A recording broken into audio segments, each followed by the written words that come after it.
guys, thanks for joining me today. I figured I'd kick it up with a little bit of entertainment since I clearly am not.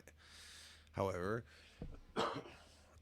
today we have on our broadcast, we're going to go ahead and talk about fluoride. So, fluoride today, guys, well, it is not good stuff. As a matter of fact, I have decided to make a bunch of changes in my own life regarding what I drink, what I eat, how I continue my hygiene, things like that, in regards to fluoride and in the water. So, what I want to show you guys today is uh, we have a documentary here, and in this documentary, it was done by Dr. Group, which, if you're not familiar with who he is a very interesting, more homeopathic, but I first got to see him on Alex Jones's show, Infowars and Prison Planet, and you know,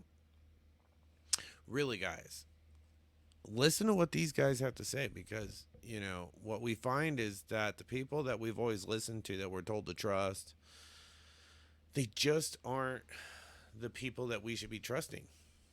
No, no, no, no. So we have some clips within this, and I just want to hit a few points of this because what I want people to kind of take away from this documentary here before we move on is uh, a lot of things that we find kind of after the fact, like fluoride. Fluoride's been debated for a long time, but no one knows the origins. People don't realize where it comes from. And 9 times out of 10, what we find is that uh, we find that things like this get put in place not because of some sort of altruistic dynamic or an altruistic intent, but rather it's usually a means to solve another problem. And as we find in this documentary, is that fluoride is actually a byproduct of manufacturing in the phosphate industry as well as aluminum industry and so many others. And what's going on is that they are putting this byproduct in our water supply, medicating us, telling us that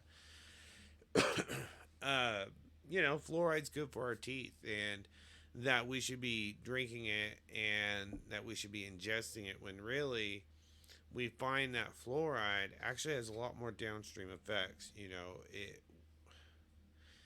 For instance, fluoride really is linked. They're starting to make some serious links between fluoride and autism. So when we start seeing things like this in early puberty in girls, as well as we're seeing joint pain, arthritis in younger and younger ages. We're seeing brittle bone syndromes, things like this. Uh, we really need to be taking it, I think, a bit more serious. Unfortunately, we're not. No, no, no. And if we were more serious about this, then things like the WEF, for instance, would not be a thing. The WEF exists purely out of the basis that the general public is only concerned about their own world individually. Meaning, just like when the Revolutionary War started and they were trying to get the Constitution signed, what they were running into was that the average person was against it because it changed their dynamic, and most people just didn't want change. They didn't want to change their day to day. They didn't want to change how everything goes, and let alone if it failed, anyone who went along with it would be considered subversion by the crown, and so they would have been killed. Uh, when it comes to the WEF, they rely on things like this documentary, or at least the information in it, as far, you know, they rely on the information not being heard and not being heeded by the general public. If more people did, then they wouldn't be doing it. If more people would actually rise up and say, no, we don't want this in our water. We don't want these things taught in the classroom. We don't want to be governed this way. Well, we would have a much different society, but unfortunately, that's not the case. And every day, it seems like we become more and more docile. We give up more and more of our freedoms. And where true freedom starts is here. Freedom starts with the ability to think and the ability to make your own decision. And more people, at least in the Western nations, it seems like, do not want to take responsibility for the decisions that they need to make or for the thoughts that they have. They want to blame all of their misfortune on others and their plight on others, when the reality is that we can change all of this. And what made, I think, the individual like Andrew Tate very dangerous and a target was not necessarily,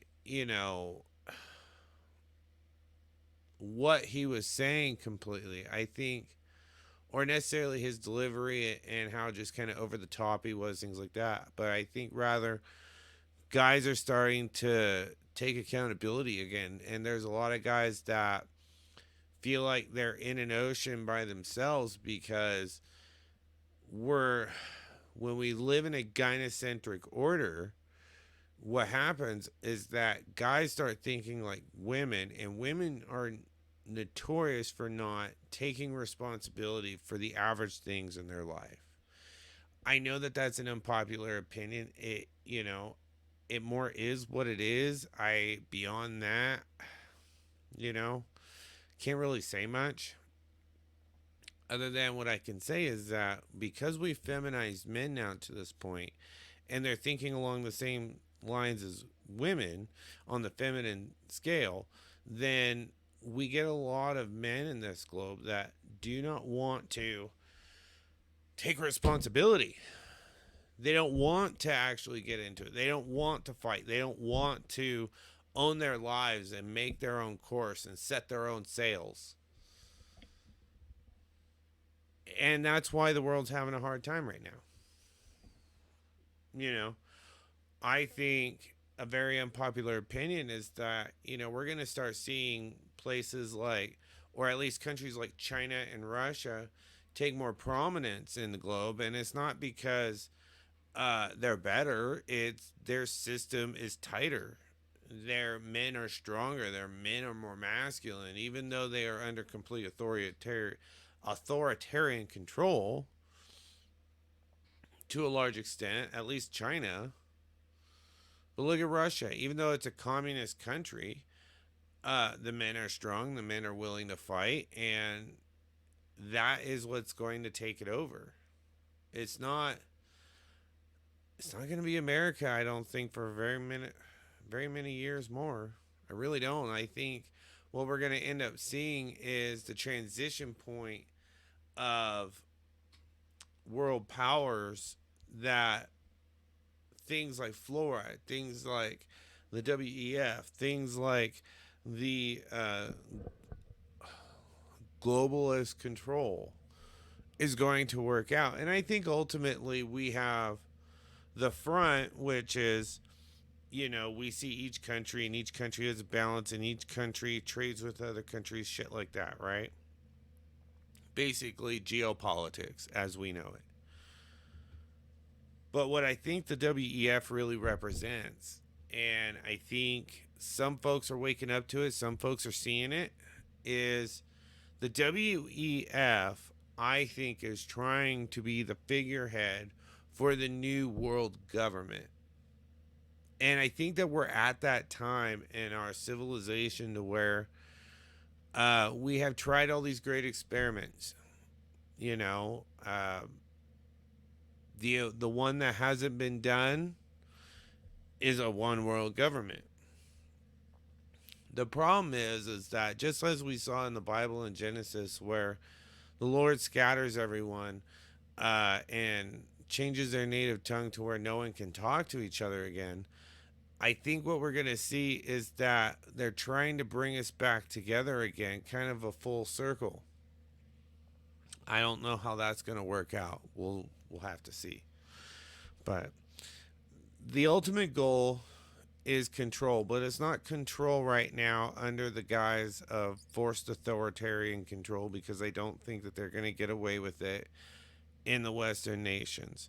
In America, as weak as it is now, as weak as the men are, I think they hesitate still, and they're going to incrementally take over the control probably over the next 10, 20 years. Is they have to wait for a generation or two of Americans who remember the old days, essentially. You know, kind of like around my age and older, okay? The ones who were here before the internet was a thing, before YouTube was a thing, before any of this was a thing. So, let's take a look at this Fluoride documentary. Let's listen to what they're saying, because I think that if you're an intellectual person, you can pick up that as we move forward and look at different topics, as you guys sit with me, is that we're going to see a trend. And this trend is that first it starts off with it was a necessary evil. You know, people needed to do things. And do I think, like, for instance, Florida, do I agree with how they went about it? No. Do I understand that they had a problem and they were trying to take care of it? Yes. However, you know, I want to say that this is capitalism, but capitalism, there's different variations of capitalism. Capitalism is not just one variation and that's it. You know, you have folks who are capitalists but still take care of the environment, still look out and still do the right thing, pay their taxes, you know, play by the rules. And then you have capitalists that care about nothing but just want to make money. You know, they have no problem killing millions of people as long as they don't have to pay out and they can make money.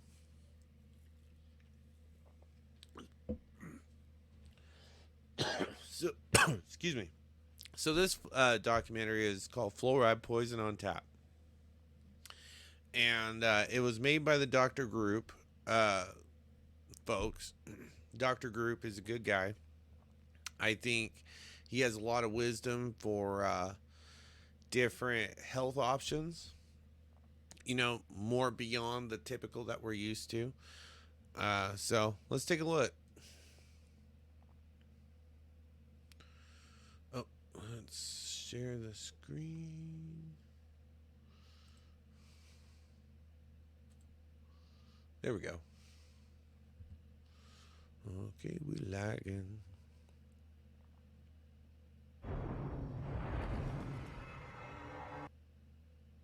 Why are we lagging? There we go. It's Mr. Tooth Decay here.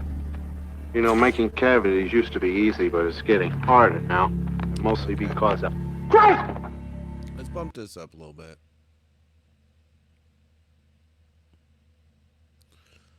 So... The product of this technological revolution was that it created the most toxic pollutants known to man. And the most hazardous and destructive of them all was fluoride. In his award-winning book, The Fluoride Deception, investigative journalist Christopher Bryson examines fluoride's disturbing history.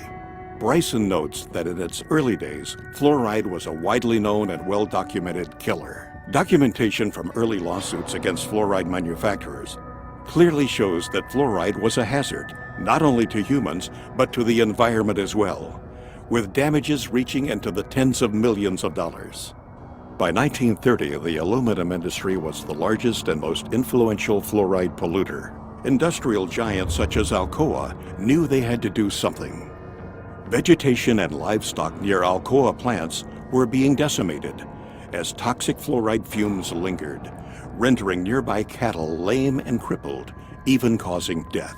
One newspaper article from that time proclaimed, "During the past year, we had 51 head of cattle die.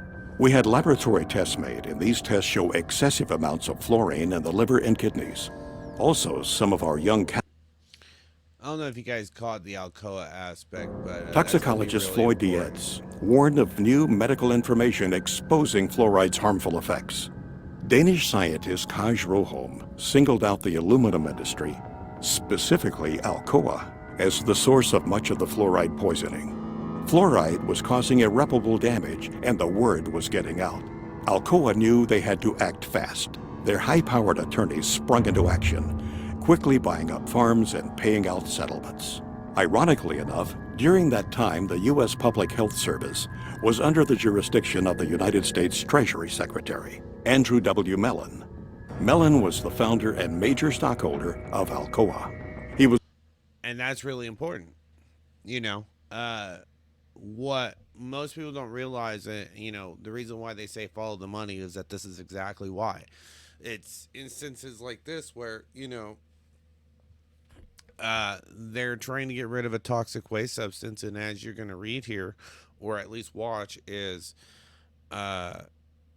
you have a guy who is Secretary of Treasury, who's head of the health department, essentially, who is also on the board for the very aluminum plant that is causing all of the destruction. So what did this guy do? Well, if we watch here, we're going to find that he has his health department write up a bogus health report on the aluminum industry, saying how it's not coming from them, essentially, and that the dangers of their exhaust are not harmful. Was also the founder of the Mellon Institute, an industry-funded research institute that was notorious for giving corporations such as Alcoa the scientific data they needed to defend themselves against lawsuits. The Mellon Institute published questionable and self-serving evidence that supported the effectiveness of fluoride in fighting tooth decay. In doing so, the Mellon Institute rats had put a smiling face on what had been a scientifically recognized environmental and workplace poison. It was an aluminum industry-funded scientist, Dr. Gerald Cox, who worked at the Mellon Institute, that first made the proposal to artificially fluoridate public water supplies. Mellon's economic interest in... You have to admit, those cars are pretty cool back then. They just look cool. Fluoridation was obvious. Fluoridation provided the chemical industry an opportunity to void liability of their poisonous fluoride waste by means of promoting it as a health benefit. The official human experiments began in Grand Rapids, Michigan on January 25, 1945. 107 barrels of sodium fluoride were wearing a mask, wearing gloves, dumping this toxic shit into the water supply. And this was all because he got his own people to go write a report to say, oh no, it's healthy. And then they go and say, hey, it's good for teeth. Yeah. Oh, don't believe us? Check out this health report that we have done. Yeah. Prevents cavities. With no actual scientific background. No third-party research. No proven by other scientists or other doctors. No, it was just a straight, hey, here it is for the Mellon Institute. Insane. This is why I have a problem listening to most people, and why I have a problem with most people listening to some of these dipshits on YouTube. Because, fucking A, man. I mean, some of the people I listen on YouTube, I lose IQ points. Okay. I've done a lot of drugs in my life, and in the past when I was younger, and I tell you, I've regained some brain cells, and then I lost them right again when I listened to some of these folks. So, if you ever wonder why people are stupid, you're going to figure out by the end of this, it may not be their fault, folks. It may not. Be good to them. Were delivered to Grand Rapids, where city technicians began tipping them into the city's water supply. They were the first to publicly fluoridate their water. It was to serve as the test city, and its tooth decay rates were to be compared with those of non-fluoridated Muskegon. The study only lasted 5 years. There are no permanent teeth in a child born at the beginning of the study. It was an unblinded study. They did no measure of safety, and they claimed that there was a tremendous benefit to the permanent teeth. Well, there weren't any permanent teeth in the children that were born at the beginning of the study, and soon thereafter they fluoridated Muskegon. All right, I'm going to bring this up for a minute. And there's a couple other points I want to hit in this before I move on. So, one of the things that they're going to get into in this here next is fluoride was a big part of the nuclear weapon development. And they're going to go into this and they're going to explain how they actually had to lie to the government. The government had to lie to itself to prevent lawsuits, even though they knew that fluoride is a neurotoxin and that it's extremely harmful. That they had to create their own reports to lie to themselves to say, oh, no, it's fine, and it's all to prevent lawsuits. Interesting. Makes you think that the government's a corporation, huh? Or like a business. I mean, I didn't think you could actually sue a government, like a legitimate government. They needed massive amounts of fluoride. He was hired as a toxicologist or part of the team to determine is there going to be any toxic effects of fluoride in this project. Really what they were worried about is they were worried about lawsuits. They knew that there was negative effects of fluoride. They had to basically invent this whole scheme so they could use the high levels of fluoride in the Manhattan Project to create atomic and nuclear weapons. For more than 70 years, the Public Health Service has assured society that fluoridation is safe and effective. These assurances have largely rested on the results of the 1945 Newburgh-Kingston fluoride carries trial. This study compared the safety of fluoride in drinking water for two New York cities. One fluoridated, the other not fluoridated. The impetus for the first fluoridated city. I really hope that you guys more get the information out of this rather than, criticize my technological abilities here because I am learning. This sucks. So, getting back to the fluoride, it's just insane. Let's go back a little bit. Listen to it again. So they could use the high levels of fluoride in the Manhattan Project to create atomic and nuclear weapons. For more than 70 years, the Public Health Service has assured society that fluoridation is safe and effective. These assurances have largely rested on the results of the 1945 Newburgh-Kingston fluoride carries trial. So that's the trial where Muskegon, in Michigan, okay, where they did a control city and they did a test city. And it goes all the way back to then. So 1945. Now, we have been fluoridating water as a country, the United States, since 1945. So that is 55, 75, like 78 years, 80 years. So now I would say that we have 2 or 3 generations of people that have been medicated by fluoride. Okay.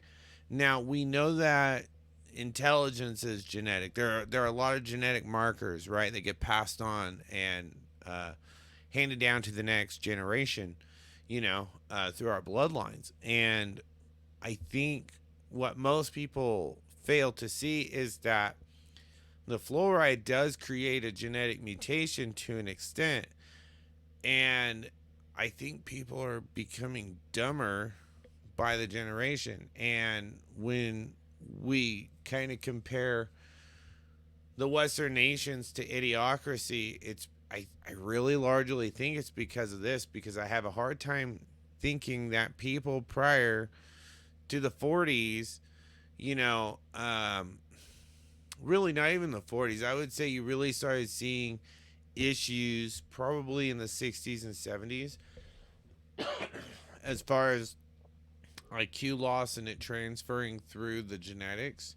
So, probably people in the 30s and the 40s had no idea. They were probably thinking, oh my gosh, this is so good for our kids, because we were only a couple hundred years removed from being servants to the crown, and now we're here, and so we're still learning as a free society, which I get why people were all for fluoride when they didn't really know, and all the information they had was from the government and from their dentist, who, as you're gonna find through this, they all got kicked out. The ones who didn't agree got pushed out, and the ones who did got bought off. So doesn't surprise me. This study compared the safety of fluoride in drinking water for two New York cities, one fluoridated, the other not fluoridated. The impetus for the first fluoridated city, Grand Rapids, was born from this study. However, recently declassified documents show that this study was a complete fabrication. A trail of Not declassified Manhattan surprising. Project papers unearthed by investigative journalist Christopher Bryson showed that the toxicology department at the University of Rochester, which was under the direction of Harold Hodge, secretly monitored the Newberg experiment to, quote, supply evidence useful in the litigation arising from an alleged loss of a fruit crop. In fact, these once restricted documents reveal that as far back as 1944, the Manhattan Project was spending money on toxicology studies on fluoride. Why? Because fluoride was the key ingredient used in the process of enriching uranium. Enriched uranium was the linchpin of the U.S. military's fledgling nuclear weapons program. Fluoride became a national security issue. The declassified documents suggest that Newberg was simply another human experiment, one used to justify the interests and advancement of the nuclear industrial state. The final report of Newberg concluded that small concentrations of fluoride were safe. Yet documents reveal that the top fluoride scientist in the U.S., Dr. H. Trendley Dean, known as the father of fluoridation, secretly opposed the experiment, fearing that fluoride's toxicity would be revealed. Until now, Dean's dissent on Newberg has never been made public. There's irrefutable evidence that the U.S. military, the Manhattan Project, the makers of the atomic bomb, concealed evidence of fluoride's harm to their workers, to the community, and to the American public. One study was published in the Journal of the American Dental Association in 1948 by Dale. In these files, Manhattan Project Captain Peter Dale at the University of Rochester reported preliminary results of dental investigations among laboratory fluoride workers at Columbia University. He concluded that fluoride did not prevent cavities in the 95 laboratory workers examined. Quote, their teeth seemed to be deteriorating rapidly, and their gums bled more freely. In fact, most of the hydrofluoric acid workers examined had few or no teeth left. They were in large part toothless or nearly toothless. This information, however, was left out of the published version. The published study merely notes that the fluoride workers had fewer cavities than did the unexposed workers. They didn't mention the fact that they had fewer cavities because their teeth had fallen out of their mouths. Since World War II, fluoride has been one of the most destructive environmental pollutants. So At one point, let's scrub this up a little bit, and I want to get to one piece that I think is very interesting, and I think that as we go through different topics, as we progress with this show, is we're gonna find this guy Edward Bernays to be exceptionally consistent as well as important, because he may not have necessarily done everything. However, he is instrumental uh, in how the governments sell your poison, essentially sell wars, sell different things. Okay, so let's get on up. Move back a little bit. All right.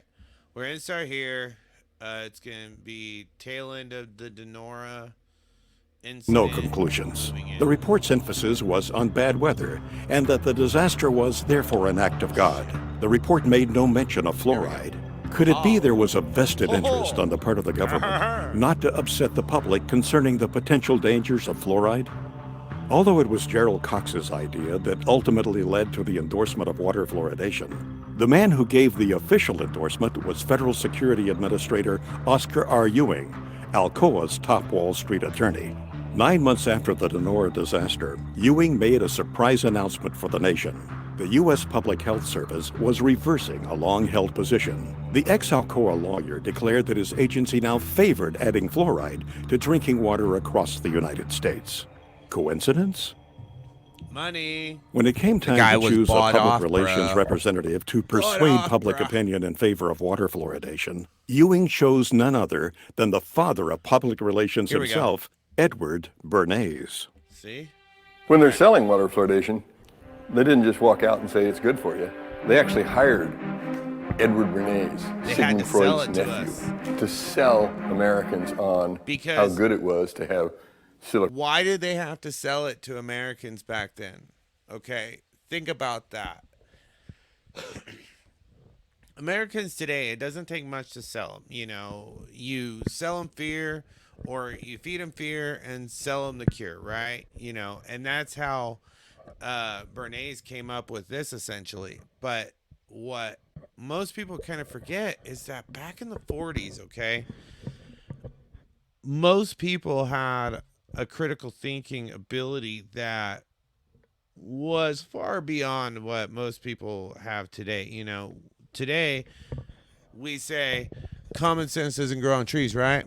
Well, back then, for our ancestors, for our grandparents or great great grandparents, you know, shit like that, it did. They lived life. They knew it wasn't fed to them. They didn't buy into bullshit. You know, it took a lot, and I mean a lot, to get them to change their opinion on something that they have honestly seen forever in so many different aspects of their life. So, you know, I think that goes to be a telling aspect in everything. You know, they had to actually sell them.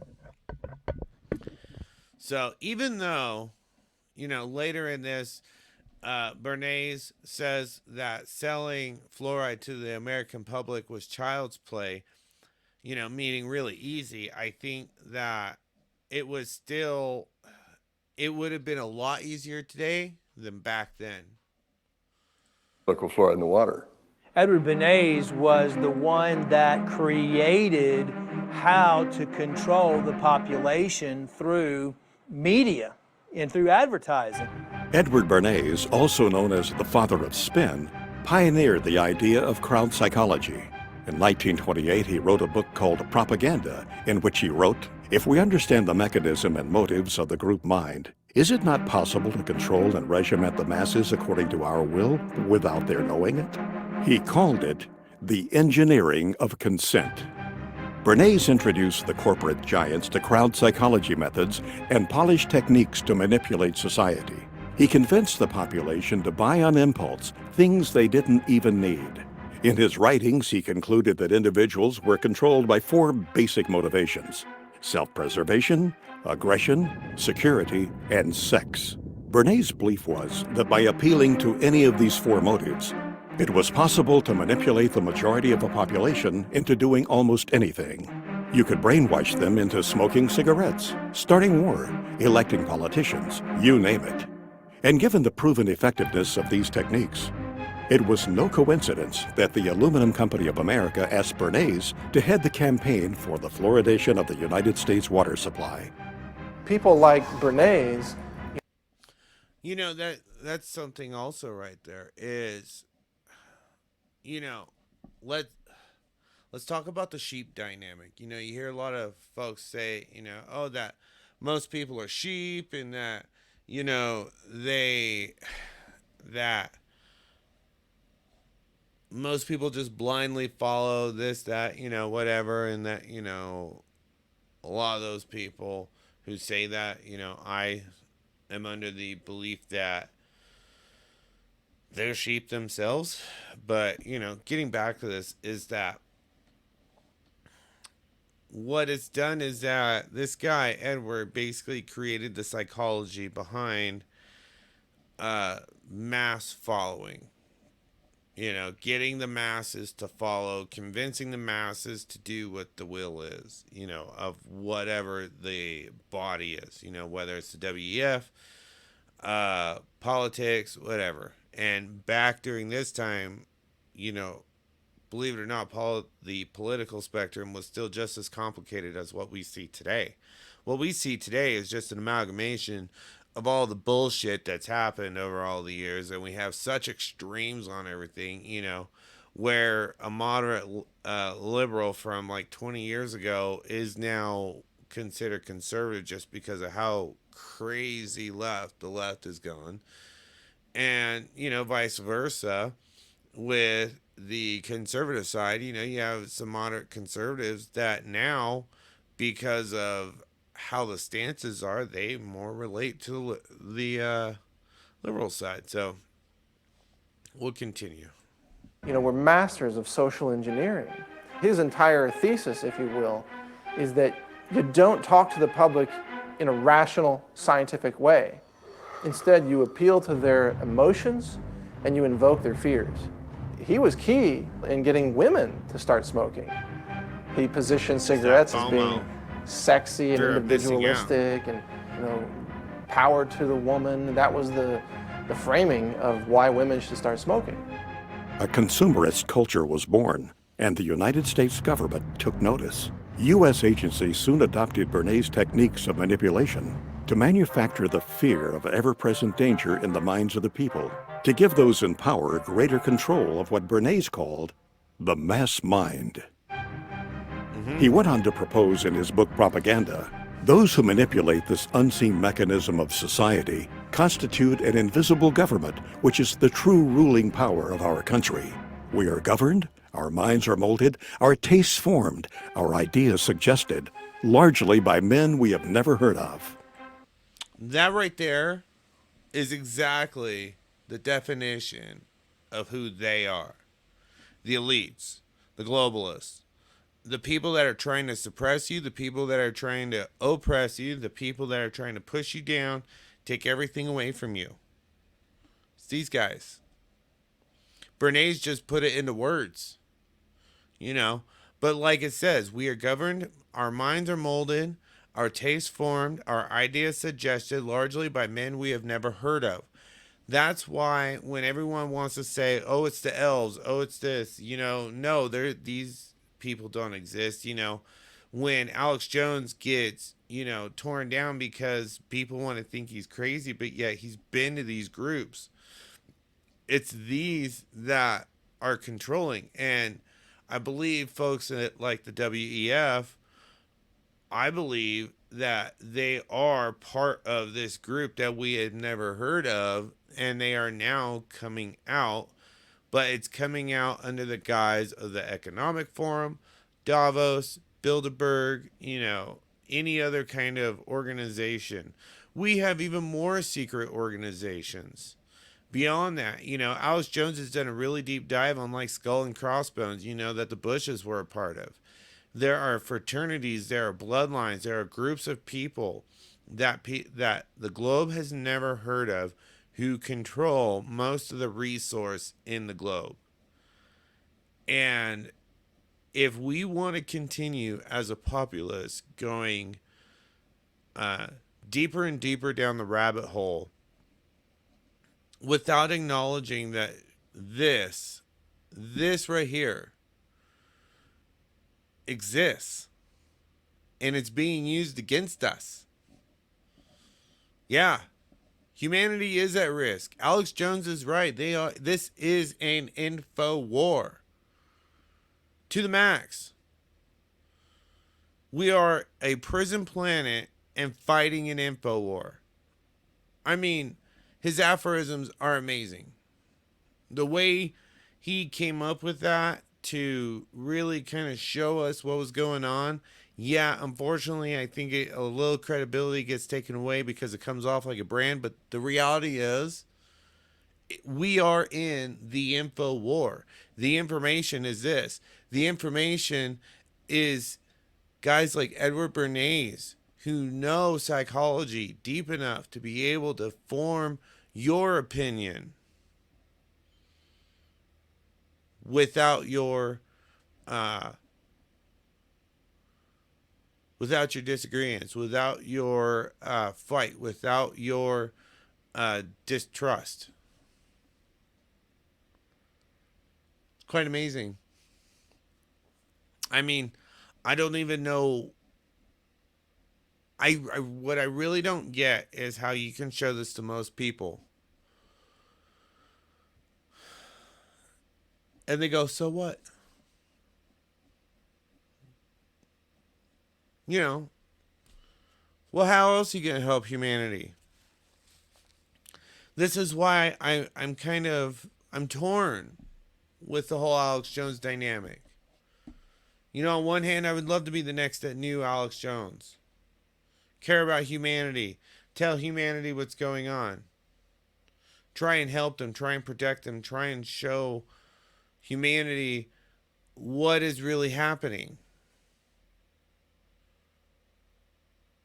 However, it makes it really difficult to do so when most people don't even want, they don't have the attention span to be able to just even sit and read this or sit and say, wow, this is really important stuff. And instead of getting my Starbucks or reading about the Kardashians, let me read about this. Let me try and help my family. Let me try and guide my family and guide my friends, guide my neighbors.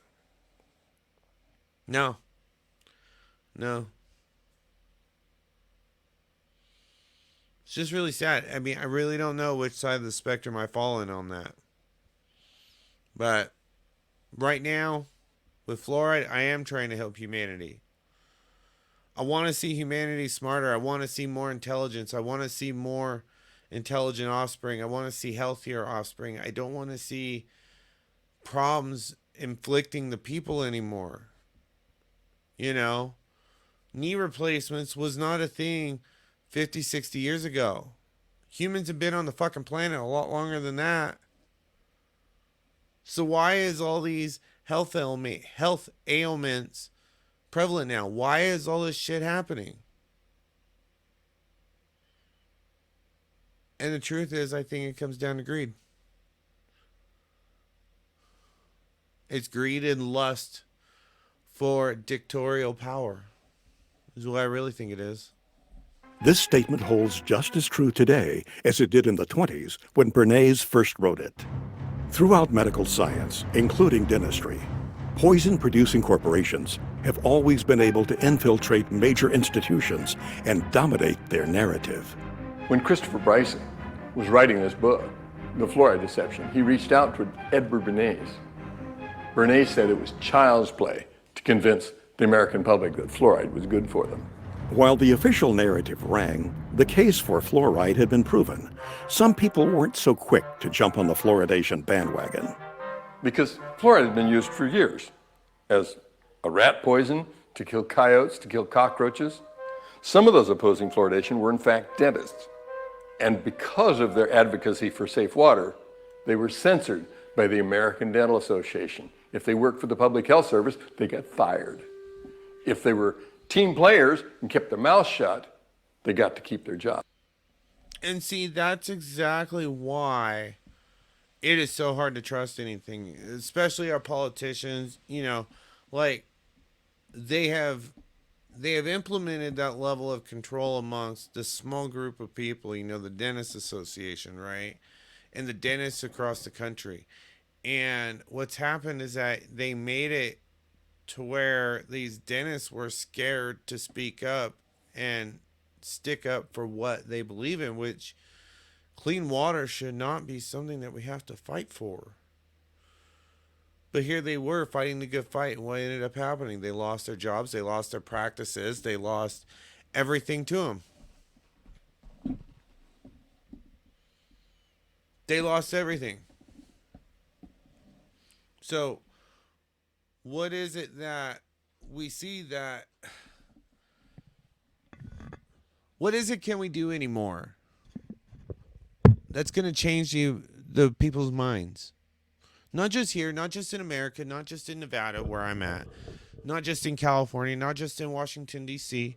You know it's not a state, but I'm just saying, how can we change people's minds in Canada? How can we change people's minds in Mexico? How can we change people's minds across the globe? Most of the globe does not fluoridate their water, people. And you know what's really ironic? It's China doesn't fluoridate their water. No. No, they don't care. Even China says, not good for our people. They need, in order for China to succeed, they succeed purely on attrition. They succeed on being able to send off as many bodies into a war as possible. And they got to do it when their opponent is weakest, so then they don't get the retaliation. Same with Russia. That's what Russia's plan was in World War II. When Hitler turned on Russia, they just started throwing bodies at them. That's how they won. They literally had more bodies to throw at the conflict than Germany did, which is why Russia won their fights. So out of fear, many people who knew better remained silent. The true story behind water fluoridation can be hard to swallow. The facelift performed on fluoride dating back more than 60 years ago has misled generations. Instead of conjuring up the image of a crippled worker or a poisoned forest, we see smiling children. As a new generation arises, we must sound the alarm yet again. To those who have ears to hear, this film is meant to be a warning. This film will prove beyond a shadow of a doubt that fluoride is a deadly poison being added to our water supply. It will further prove that the chemical commonly known as fluoride is the only chemical added to public drinking water to treat you, the individual, rather than the water. The information presented in Which this is film can incredible in change your itself. life. It can help protect your health Alright, and the I'm gonna health of your scrub loved up ones. here a little It bit. will lay out the Let me real facts behind water fluoridation. figure this out. Okay. So, yeah, I mean, fluoride is only put in the water purely to medicate us. So the chlorine that they put in, all the other antiseptic, antibiotic materials that they put in the water, it's to treat the water, take the bacteria out, take the shit that's going to get us, hell sick out of the water. Whereas fluoride has no treatment to the water. It has no benefits to water. Adding fluoride to water does nothing but put a toxin in our bloodstream. So now, let me get up here.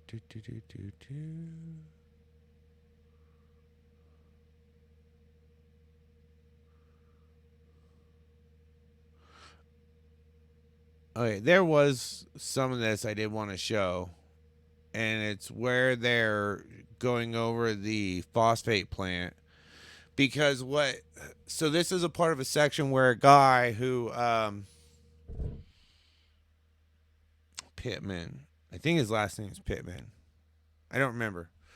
But basically this guy, he worked at the phosphate plant all his life. It was his only job. Pretty damn impressive. That goes to speak to the work ethic back then. But he started getting really sick. Basically, his muscles were shutting down, and they were being eaten by his own body. And a lot of his coworkers had a lot of the same things. They were losing teeth, their health was failing. But he goes into this to say, some of the other toxins within the water and that is in their holding ponds for these phosphate companies. And it's from those holding ponds that they are manufacturing They are separating the fluoride out, because what it is that these holding ponds, even though it is made of like 20 or 30 different compounds and elements, it's still fluoride. And it can come in variations all over the scale. It's not natural fluoride that's made in the earth. Man-made fluoride.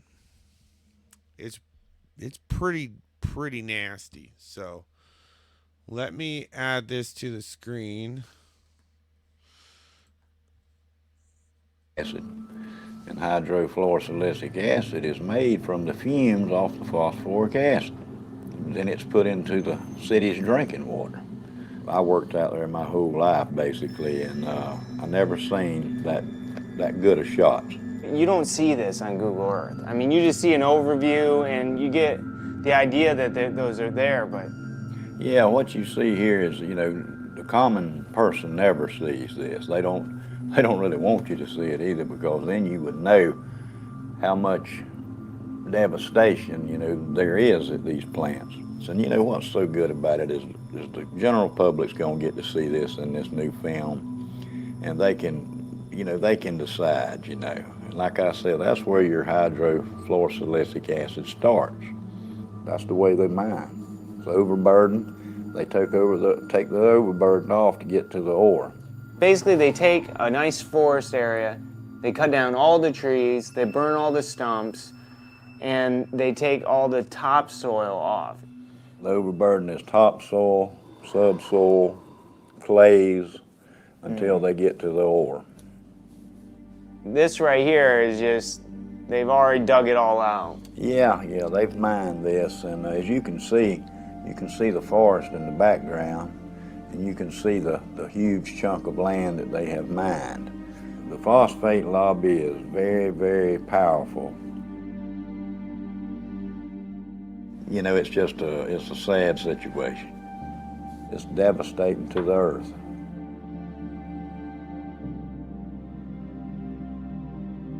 This water, this coffee-colored water, it's just hard to describe how bad it is. When you call it water, it's not really water. It's so laden with so many different chemicals. And These are the ponds I was talking about, where he's going to go through and just kind of talk about what is actually in it, and that this is the water that they repackage.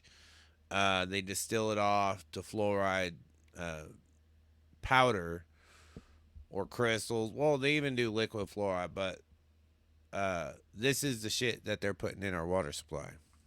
And it contains many elements such as cadmium, chromium, mercury, nickel, beryllium, arsenic, fluorides, lots of fluorides. Lead, and I heard it even has it has radioactive elements in it too. It is radioactive. Uranium-238, radium-226.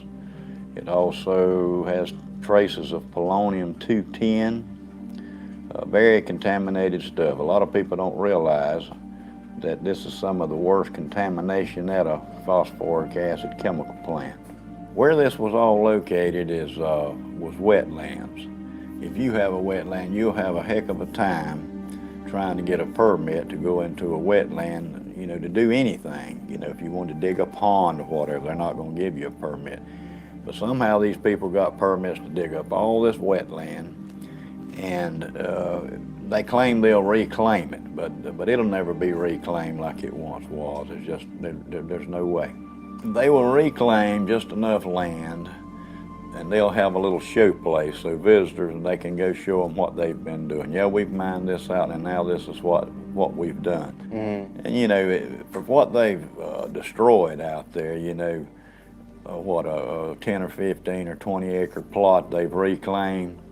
Nah, they're not gonna reclaim it. What they'll eventually do, and this is just my prediction, is they'll change the name of this place and they'll form a corporation, and they'll call it something like White Springs Phosphate. And then when they finish mining out the rock, they'll bankrupt.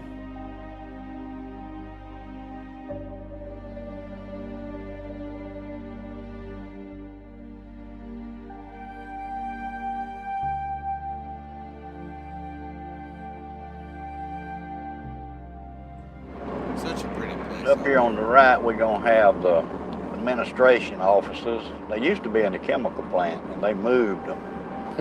They used to eat the pantyhose off the women's legs. Wow. It says, to whom it may concern. I worked at the above. And y'all want to talk about workers' rights. Man, that was back in the 70s, yo.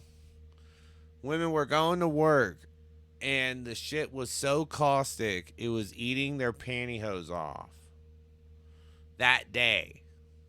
Not like in a week, not like in, a month or 2 months. No, that day. Talk about a lifetime of supply of pantyhose if you're a woman at that time. I mean, how many drawers of that shit did they have? I can only imagine. Remember they used to come in like little boxes or balls, at the old store. Oh, that shit was funny. Above named company, Occidental Chemical Company, White Springs, Florida, in 1968 and part of 1969. Let's Our move this up a little bit.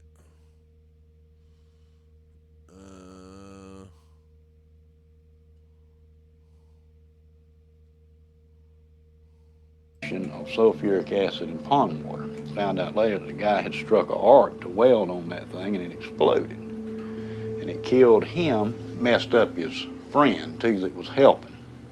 But that's a very hazardous work environment. When you digest phosphate rock with sulfuric acid, that's what you're going to give off, hydrogen fluoride and silicon tetrafluoride. Now, even at that strength, it'll eat up concrete, asphalt, stainless steel, even the fume ducts after a while, which is made out of fiberglass. Very corrosive, the most corrosive acid known to man. Used to etch glass, it's used for a lot of things. One of the things it's used for is to fluoridate drinking water.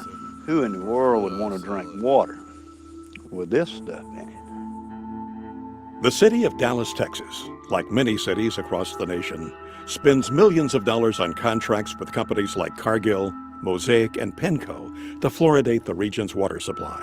On Mosaic's website, the product listed for use in water fluoridation is actually called hydrofluorosilicic acid. The Occupational Safety and Health Administration, otherwise known as OSHA, is a U.S. agency that requires companies to produce a material safety data sheet, or MSDS, for every chemical product in the market. The MSDS that Mosaic produces for their fluoride product will make your hair stand on end. Right here I have the Mosaic material safety data sheet on their hydrofluorosilicic acid product. A material safety data sheet is a very important document to disclose safety and health issues about possible exposure to this chemical. We know it's industrial waste, and they were gonna go over how it kills the fish and things like that, but out there showing it really disturbs the functioning of the body in a number of ways. Inactivates 62 enzymes, increases the aging process, increases the incidence of cancers and tumors up to 17%, disrupts the immune system, causes genetic damage, interrupts RNA and DNA, repair enzymes activity, increases arthritis, and is a system poison. These are all validated by scientific data. We have in America today all of the symptoms of hypothyroidism, obesity, heart disease, neurological impairment. I have been very sick. I was diagnosed with hypothyroidism about 10 years ago. There was no family history in my background that explained why I had this thyroid illness. What were some of your side effects? Feeling very cold, hair loss, concentration issues. It really controls your metabolism. So I had gained about 10 to 15 pounds, which is very unusual. I was very athletic my whole life and never was overweight. So I gained weight. I was sleeping a lot. Again, your metabolism is tuned down. Doing the research, fluoride is an irritant to your thyroid. Your thyroid wants iodine.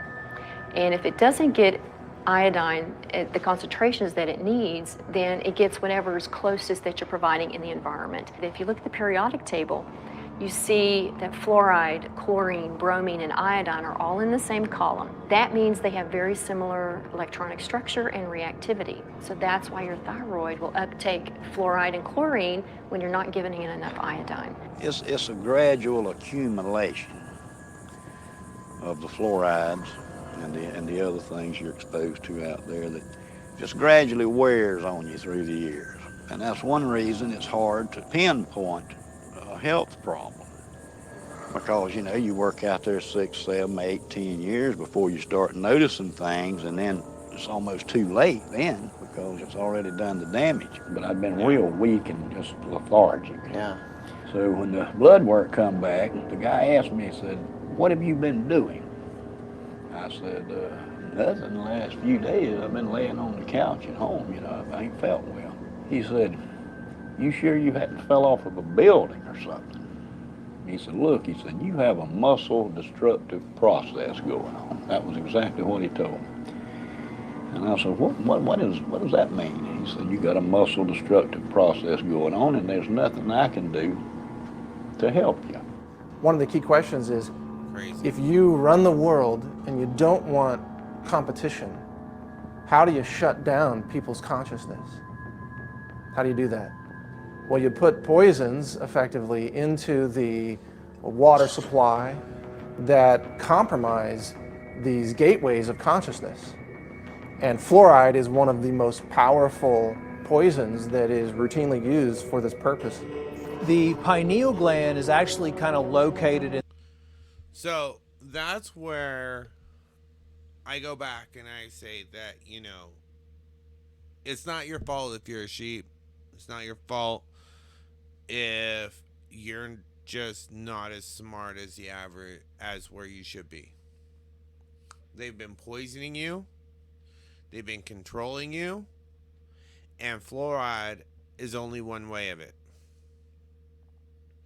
So what I would surmise through all this is that if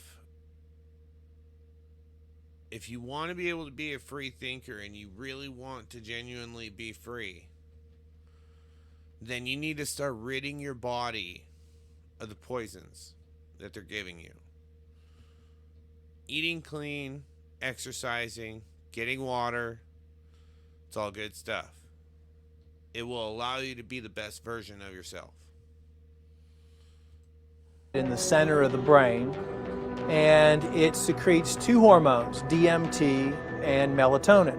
Melatonin actually regulates your sleep cycles, and it's kind of like a feel-good hormone, which also helps regulate your puberty, and it helps regulate all your hormone structures inside your system. The pineal gland to me is so important because it's been regarded as like the third eye, and even in Egyptian times they call it the eye of Horus. They call it the pineal gland because it kind of resembles a pine cone. And if you look at the staff that the Pope has, it has a pine cone on it. And if you look at statues throughout the Vatican and throughout history, you'll see the shape of a pine cone, and you'll see symbols showing the importance of the pineal gland. Now, the pineal gland is also regarded in some religions as the seat of the soul, or it's your gateway or your connection to God.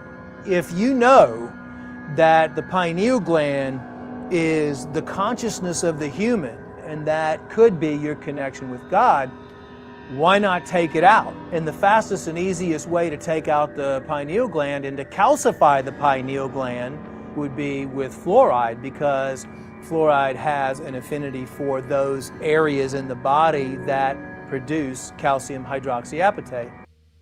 And that's why I also say that I think that this went from a money venture, a way to solve a problem, to eventually they started seeing that it had a lot more downstream effects in their favor. And I think that that's why it didn't stop.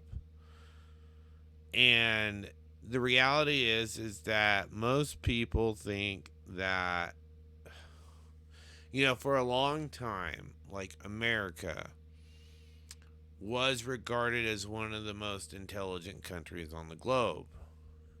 That doesn't mean that there weren't far more superior, intelligent people across the globe. But on average, with the school system that used to exist, the college system that used to exist, we had some of the smartest people. Just as when it came to engineers, Germany was the first one that came to mind, Germany and Austria. That's how America was. So, if you want to dumb down an entire population and you want to make it seem like it's their idea or that at least it's good for them, well, it sounds like fluoride is it. And they just said, hey, well, we're making money still, and we can control the people. And then tell them it's good for their teeth. Today in the United States, children are reaching puberty much earlier in age than they did in the past. Some evidence indicates that fluoride, via its effect on the pineal gland, could be a contributing cause to this trend. In 1997, Jennifer Luke published her PhD thesis on fluoride in the pineal gland. In her dissertation, she conducted animal studies and concluded that fluoride exposure has been found to cause early puberty in females. Similar findings have been reported in 2 epidemiological studies of human populations that are drinking fluoridated water. The first study was conducted in 1945 during the Newburgh versus Kingston fluoridation trial. It was discovered that girls in fluoridated Newburgh were reaching menstruation on average 5 months earlier than the girls in unfluoridated Kingston. But the result was not thought to be significant at the time. In 1983, another study was conducted in which a man with the last name of Farkas reported that girls living in highly fluoridated towns began their first menstruation cycles at a much younger age than girls living in less fluoridated areas. When the pineal gland is calcified, it causes an onset of puberty. In my documentary, Crippling Waters, one of the ladies in there, we called her the star, a 9-year-old girl. Take a look at her. Does she look 9? She's exposed to high fluoride in her family's well water. Her dad, who's only 20 years older, is starting to bend over like this and starting to become crippled. He can't put his hands above his head. The calcification of the pineal gland is an adaptive process so that that child can have babies by the time she's 14 because she's going to be crippled by the time she's 40. Fluoride's role in earlier puberty needs more thorough investigation. When one considers the seriousness of a possible interference by fluoride on a growing child's pineal gland, it underlines the negative and dangerous effects of fluoridation. Because I do know that we've been talking about that for a Dave, long so time. what we're learning is kind of frightening because it seems to me that once it's in your body, is it there to stay? Yes, you can't get it out. You can cut some of the harm by mitigating the damage and avoid it like the plague, but you really can't get it out because it's stuck in your bones. And that's why you have all the skeletal symptoms, the joint pain, the arthritis, and all that stuff. The first signs that fluoride is poisoning your bones is pains in the joints, stiffness in the joints, pains in the bones. Well, you go to the doctor with pain in a joint, he says, oh, you got arthritis. Well, arthritis, joint, ritis, pain, oh, okay, joint pain. So we got somebody speaking to us in Latin, oh, you got joint pain, super duper. We have millions of people with arthritis in the United States and in fluoridated countries, 1 in 3 adults. Nobody's ever looked to see if some of those arthritis cases may have been caused or exacerbated by fluoride. Just not looking. Are bones with more fluoride stronger or less strong? And the answer is less strong. They got studies where they tried to give them a dose of fluoride, sodium fluoride, to cause an increase in bone mass. It did, but it weakened the bone itself. So those are case-controlled studies. That's the gold standard in medicine. So we have case-controlled studies showing that if you give people fluoride, it accumulates in their bones and it causes the bones to become white, opaque, increases the bone density, decreases the bone tensile strength. And they actually took bone that was removed from people for the purpose of replacing a joint or a hip, put it in a little device here where you put a weight on there and snap it, and they showed that the more fluoride in the bone, that quicker it snaps. If you ever wonder, how come everybody has hip replacements, knee replacements? I mean, you can go on and on. I can think back when I was a kid, that didn't happen. You didn't see all these crippled people. I mean, you saw a few, but it wasn't common. I mean, how does it end up in our bones? Is it that where our body just finds? It's calcium-rich tissue, so your body parks it there because it's got to dispose of it some way, otherwise it would kill you. So it parks in the bone, and then it kills your bones. What it does once it fills up with fluoride, you get little spikes on the outside of the bone. If you take a hand and take a bone and run your hand up and down a normal bone, it's slick, and that's because muscles move around on the bones when you're running or jogging or lifting weights and all that stuff. Your muscles are moving around on your bone, and it's slick, so it doesn't hurt. Well, if you make that bone the texture of sandpaper, then when the muscle moves around, the fascia tears, and it hurts to move. And so fluoride accumulates in calcium-rich tissues, which are bone, ligaments, cartilage, joints, and teeth. So you have to look at this as if you have a lifetime body burden, and the less you're exposed to, the longer you can go before you develop symptoms. The first most irrefutable symptom of fluoride exposure is pain. And that's what we saw. My wife and I filmed a documentary in China. And pain was the hugely significant symptom that they all had. They couldn't even work. And, you know, in China, if you don't work, you starve to death. Have you ever heard of dental fluorosis? No. No. It comes when somebody's overexposed to fluoride. Awesome. That's a picture of very mild dental fluorosis. And so is that. You know, So that young girl came to see me here. to get that fixed. Let's move a little bit past this because actually, you know what? This is what we're going to do. We are going to start looking at this. I found this study, and it's on the National Library of Medicine by the National Institute of Health.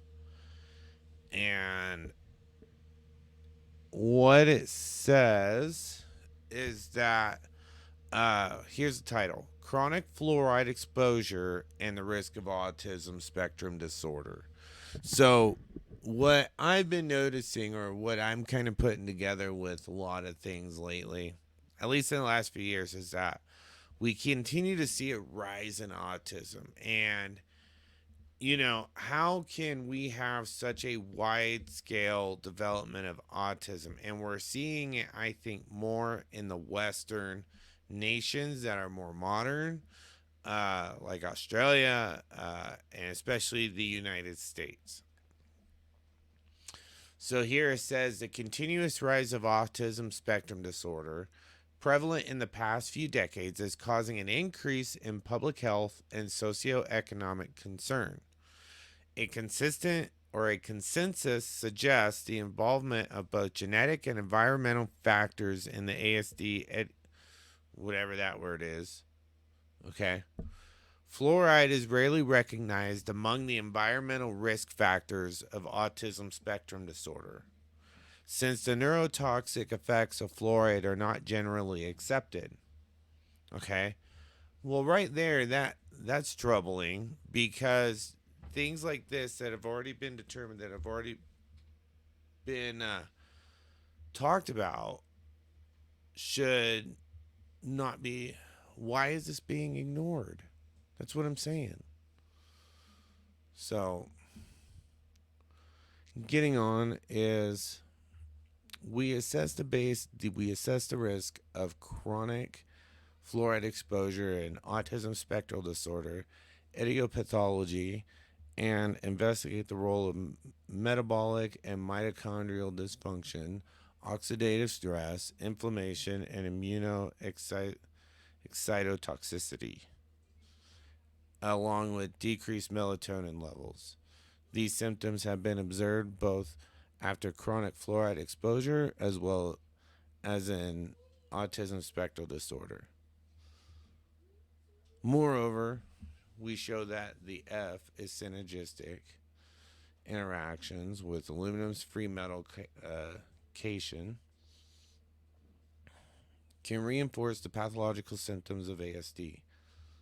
So basically, we have an endemic of fluorosis, and it looks like it we're starting to see links between autism and constant fluoridation. So now let's go here.